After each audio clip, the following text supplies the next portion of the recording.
شهرزاد گلمه سنی سیویورم شهرزاد ترکیش هم ساختنده گیره نکن استانبول. سرخط خبرها ایلان ماسک انقدر پولدار شد که دیگه نمیشه بشمونیم ما. داشای گلم آبجای گلم سلام علیکم. اینجا چنل پدیشو یکی دیگه برنامه کمدی اخبار طنز. قبل اینکه برنامه رو شروع کنیم لطف کنیم ما رو سابسکرایب بکنیم، به رفقاتون اینا هم معرفی کنیم. امیدوارم لذت ببرید، با من همراه باشید. قانون در مجلس تصویب نشده، در بیرون میگن مجلس به هر نفر ماهانه.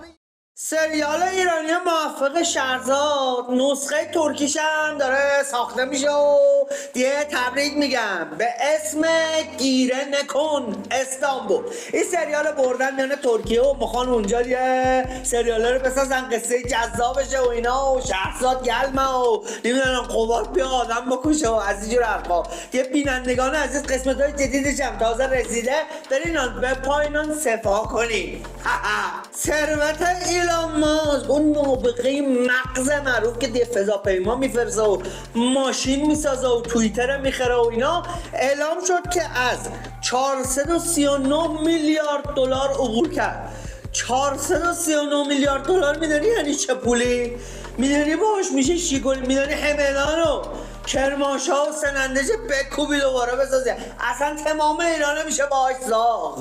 خدا خیرت بده آقای ماسک، خوشا حلالت.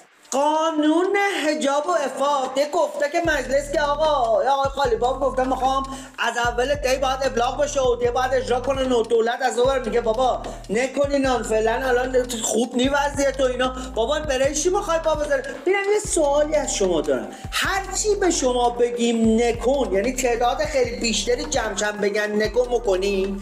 ببین منم بچه بودم کافی بود بگم یعنی اون سوراخه انگوش نکن.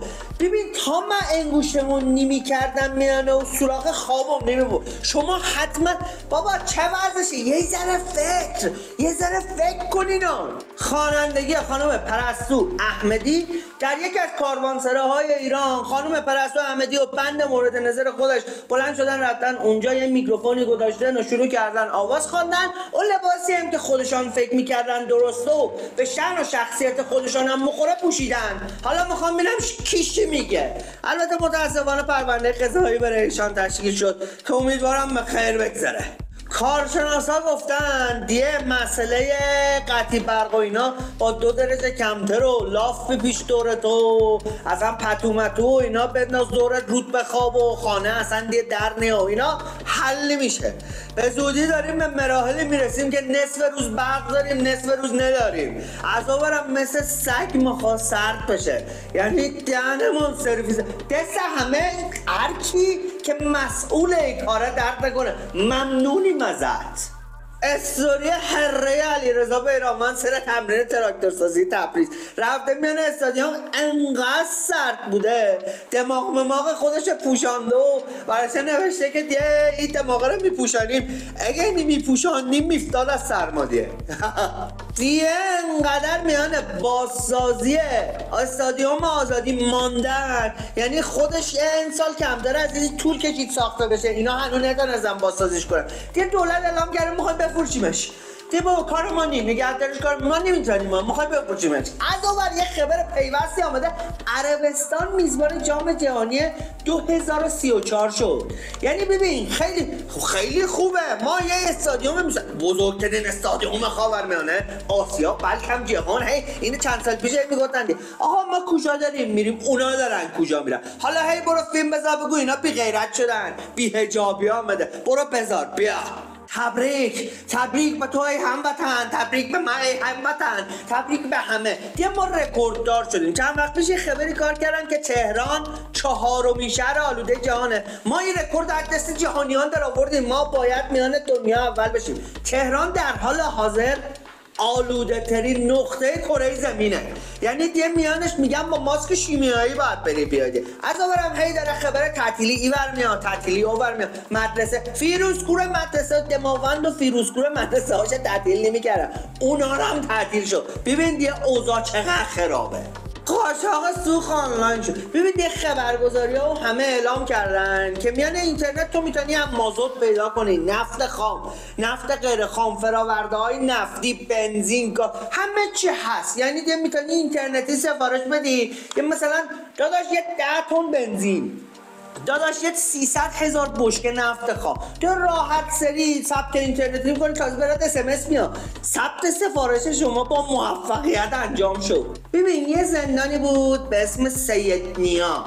خب این زندانه میگفتن سر یه دانشگاهی سرش بوده زیر زمین. نه، از اول زندان بوده، یه زندان نظامی بوده، فقط او بالاشه به همه نشان میدادن. یه ملت میرفتن نماینده سازمان ملل اونجا نشان میداد. نگو این چندین دقیقه زیر زمین بوده و میگن 30-40 هزار نفر فقط اونجا اعدام شدن و فلان و این حرفا. بدبختا رو بالاخره آزاد کردن. خیلی هم هستن که مفقود شدن، بندگان خدا رفتن عزیزانش اونجا پیدا نکردن. حالا رئیس جدید سوریه گفت ما می‌خوایم اینجا رو بکنیم موزه و از این موزه برای درس عبرت سایرین و اینا استفاده بکنیم و اینا نشان بدیم که ببین چقدر جانی بوده ای دیکتاتور اعظم بشار اسد که الان هم فرار کرده سوریه. در پی خبر همین یارو زندانایی که تو سوریه ریختن دراشه وا کردن و فلان، یه یارویی در آمده بیرون یه ذره شبیه صدام حسین، گفتن صدام حسین اعدام نکرده بودن میان زندانای سوریه بوده و فلان حرفا، که خبر بعدش آمد که بابا این رئیس جمهور نمیدونم کجا بوده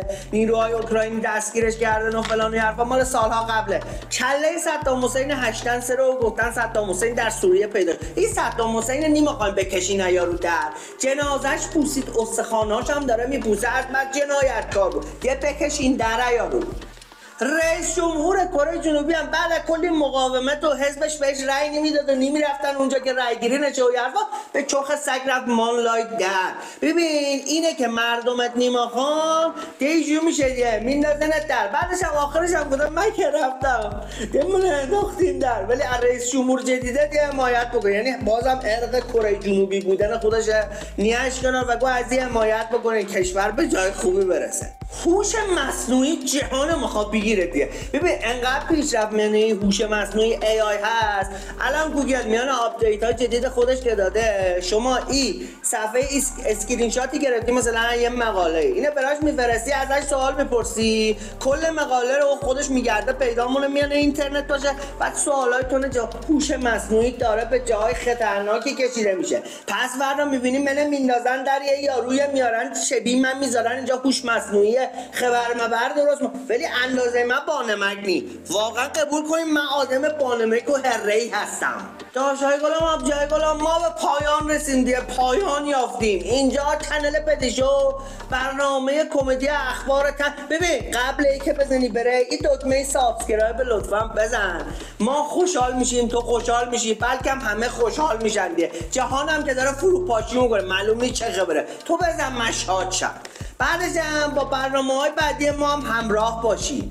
تا یک درودی دیگه، بدرود، خوش باشینان. وای خدا، وای خدا چه خوشگل میزنه این پسر.